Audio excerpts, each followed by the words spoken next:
Amerika mga kapatid naaalarma sa paglago ng missile capability ng China mga kapatid. Ayon dito sa report mula rito sa WION, Pentagon raises alarm over China's ability to strike Taiwan. Dahil alam naman natin mga kapatid na napakatagal ng pinag-iinitan ng China itong Taiwan. At sinasabi nga nila na ito'y kanilang parte ng kanilang teritoryo o parte ng kanilang bansa at kailangan magkaroon ng reunification. No, walang Taiwanese, only Chinese lang mga kapatid. Yun ang kanilang giit mga tol at kailangan makuha nila itong bansang to by the year 2027. Sabi rito sa report mga tol, the US Air Force has raised concerns over China's growing missile capabilities and its development of a sophisticated kill web system. This network could enable rapid strikes on US forces and its territories including Alaska. Sabing ganon mga kapatid. So eto ngayon, bibigyan natin to ng reaction video. Madadamay ba ang Pilipinas dito mga tol? Dahil alam naman natin na sanggang dikit natin ngayon ang Amerika, no, sa administrasyon na to. Last administration, sanggang dikit natin ang China. Nagpalit ng administration, sanggang dikit natin ngayon ang Amerika. Ewan ko lang sa susunod na administrasyon kung sino naman ang sanggang dikit natin mga tol, no? Ganon talaga eh, wala tayong magagawa mga tol. No, ngayon, panoorin natin at magbigay tayo ng reaction video rito sa balitang to. Again mga kapatid, ulitin ko para sa ating mga kababayan at mga nanonood, hindi ako ang magbabalita sa inyo. Ang reaksyon, opinion at komentaryo natin ay batay lamang sa information na mapapanood natin.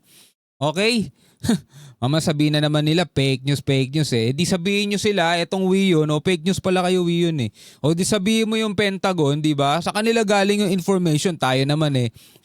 Magre-reaction video lang mga tol eh, no? Kaso ganun talaga eh. Pag typical Pinoy, walang ibang alam na salita yan kundi ano yun, fake news lang. Yun lang naiintindihan niya eh. Anyway, bilang mga Pilipino mga kapatid, panoorin natin to. The U.S. has sounded alarm about China's military advancements, calling for stronger defenses in the Indo-Pacific. U.S. Air Force Secretary Troy Mink and Space Force Chief General Chance Saltzman testified before a Senate subcommittee this week, raising concerns over China's rapidly expanding missile arsenal and the build-out of a sophisticated kill web. Parang gusto ko tuloy tanungin ng China, saan mo gagamitin ng missile? Bila ako naalala mga kapatid yung isang ano natin dito eh, no? Ating mahal na pangalawang pangulo mga tol na ang kine-question niya saan daw natin gagamitin ang missile mga tol, no? Samantalang ang ibang bansa nagde-develop ng kani-kanilang mga malalakas na sandata. Tayo wala tayo pan-develop, hindi tayo nagde-develop kaya ang ginagawa natin bumibili tayo. 'Di ba? Bumibili tayo. So, ang sabi dati ni Vice President Sara, kung naaalala ninyo, bakit mo ipapasok sa bansa mo yung missile na alam mong kinaiinisan ng kalaban nila, which is the Typhoon missile, kinaiinisan ng China. So, ibig sabihin pala mga tol, hindi tayo pwedeng bumili ng Typhoon missile kasi kinaiinisan ng China yan. So anong bibilin natin? Yung mga missile na lang ng ibang bansa, no? Yung hindi kinaiinisan ng China. Kung ating tatanggapin yung pahayag na yon. Well, mamaya pag-usapan natin yon mga tol, ha? Dito muna tayo.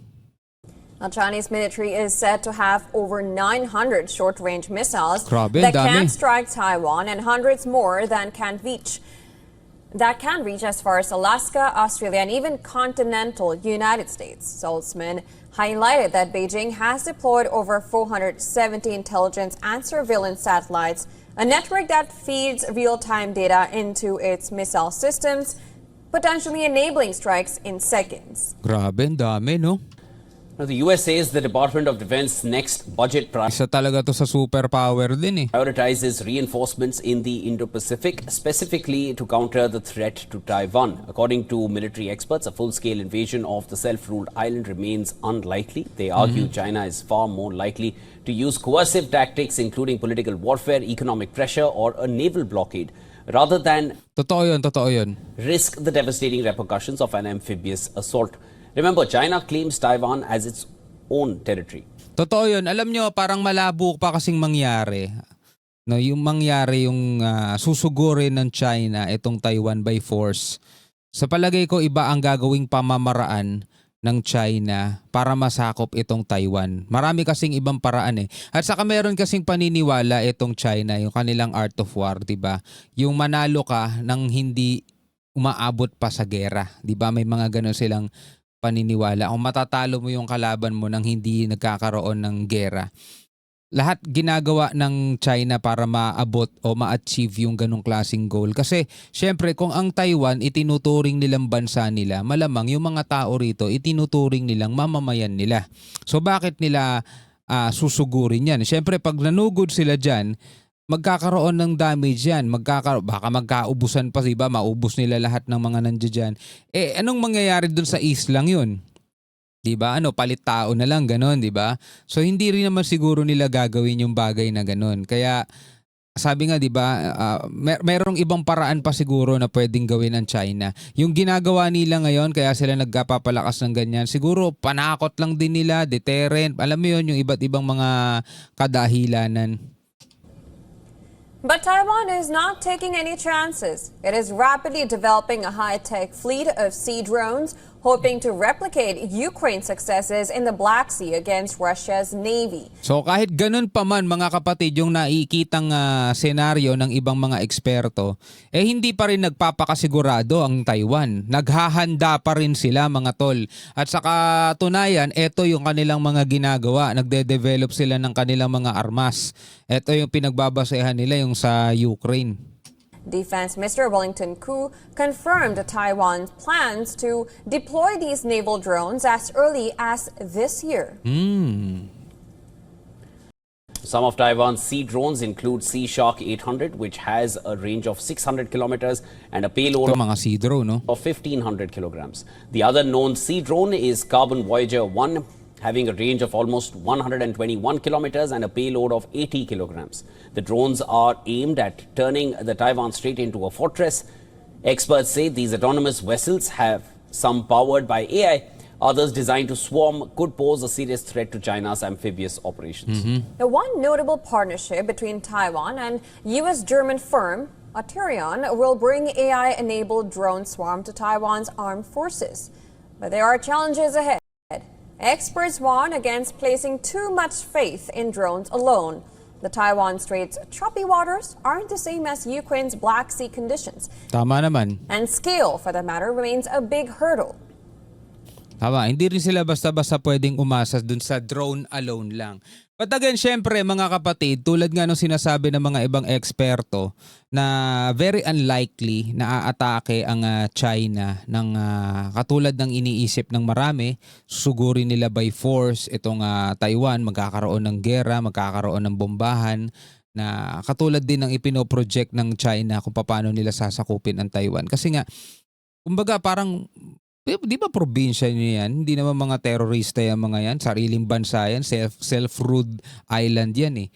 Kumbaga pag umatake kayo ng ganoon, eh parang binaliwala nyo na. Hindi nyo na sila tinuturing na kalahi ninyo, di ba? So parang ganoon. Ngayon mga kapatid, at patuloy nga ang pag-develop ng China ng kanilang mga missile capabilities o missiles development nila mga tol. Diba? Balikan natin ulit yung sinabi ni VP Sara. Ito hindi para atakihin ang ating VP hindi para atakihin. Kumbaga yung paniniwala lang naman kasi na sinasang-ayunan din ng ibang mga tao na gusto lang natin linawin.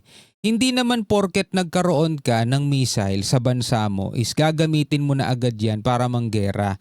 Ito yung mga mga paghahanda lang na kung sakasakaling dumating yung mga ganyang senaryo. Kasi meron siyang pahayag. Sinong gegera sa Pilipinas? 'Di ba? Kasi yung mga ganong salita, parang nangangahulugan na sigurado kang walang gegera sa'yo. 'Di ba? Parang ganito lang mga tol eh. Sinong hold up ng bangko? Bakit may mga pulis sa kalsada? Sinong manggugulo?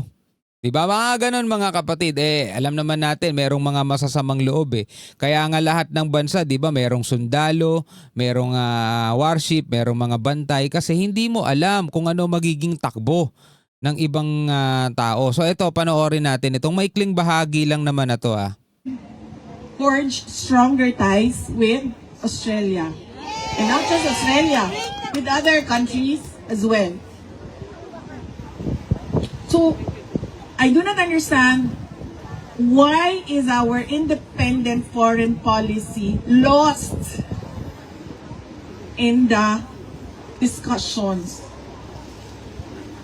Dapat niyan, kaibigan mo lahat. Huwag kang kumampi. Alam na natin yan mga tol, no? Sinagot na natin yan sa isang reaction natin. Kaibigan mo lahat, wag kang kumampi. Dahil hindi mo naman problema ang problema nila. Hindi mo naman away ang away nung isa. Hindi naman din yun kasi ang dahilan eh. Hindi naman yun ang dahilan eh. Dapat hindi na nila pinapasok yun. Hindi mo away ang away nila. Hindi talaga natin away yun. Hindi natin problema yung away ng Amerika at China. Ang problema natin mga tol, dito is yung mga ginagawa ng China ng pangwa-water cannon sa mga barko natin. Yung ginagawa nilang pagpapalaya sa mga mangingisda natin. Yung ginagawa nilang pag-angkin sa buong exclusive economic zone natin o yung 200 nautical miles natin mga tol. Yun ang problema natin. Ewan ko bakit nila isinasama sa issue yung away ng Amerika at ng China. Walang kinalaman kasi yun mga tol eh. Wala naman nababanggit doon sa arbitral ruling yung about sa away ng Amerika at China. Arbitral ruling isinampa ng Pilipinas yon dahil nga inaangkin ng China yung exclusive economic zone natin o yung West Philippine Sea. Ewan ko bakit nila isinasama yung problema ng China at Amerika. Hindi naman tayo nangingialam dun. Saan mo gagamitin yung missile? Yon. Sino ang gigera sa Pilipinas? Yun yung yun yung sinasabi natin. Saan mo gagamitin yung missile? Sino ang gegera sa Pilipinas? 'Di ba? Parang saan mo gagamitin yung sundalo? Sinong gegera sa Pilipinas? 'Di ba? Alangan ng puro sundalo lang tayo, walang missile. May mga sundalo tayo, walang missile, 'di ba? Imagine that mga tol, yung mga ganong klaseng statement mga kapatid. Habang yung malalaking bansa, higanting bansa, giant at saka makapangyarihang bansa, 'di ba? Katulad ng pinanood natin kanina, 'di ba? Patuloy na pinapalago ng China yung kanilang missile capabilities. Para saan? Sa isang napakaliit na isla. Grabe, overkill na yon mga tol. Pinapalago nila yung kanilang missile capabilities para sa Taiwan o para naghahanda rin sila sa paparating na gera. So dapat meron tayong ganun mga kapatid kasi kapag naggera ang China, Taiwan, may mga OFW tayo doon. 'Di ba? At ang pinoproblema natin mga tol, baka idamay tayo. O kaya naman baka ang US makipaggera sa China tapos tirahin yung mga base militar dito sa Pilipinas. So kailangan meron tayong deterrent. O kaya meron man lang tayong pantanggol sa sarili natin. Pero sige, wag na nating paabutin sa mga ganong sitwasyon. Saan gagamitin ng missile? Yun ang tanong. Kayo nga pakisagot. Hindi naman siguro kayo mga di ba? Mga kapatid, no, tayo tayo patas lang tayo. Tayo. Simple lang kasi kahit na sinong bansa merong sundalo, kahit na sinong bansa merong warship, meron silang mga tangke, merong mga fighter jet. Lahat yan meron. Pwede ba nilang tanungin sarili nila, teka, ba't tayo bumibili ng mga ganito? Ba't tayo gumagastos ng ganito? Sinong gegera sa atin? O, di ba? Ay, nako. Tuloy natin. Diba? Sige, wag na lang natin ituloy. Anyway, iwan ko na lang sa inyo yan. Kayo na lang bahala magbigay ng komento. Alright, so hanggang sa muli mga kapatid. Ako nga pala si Shobaldi. Peace out.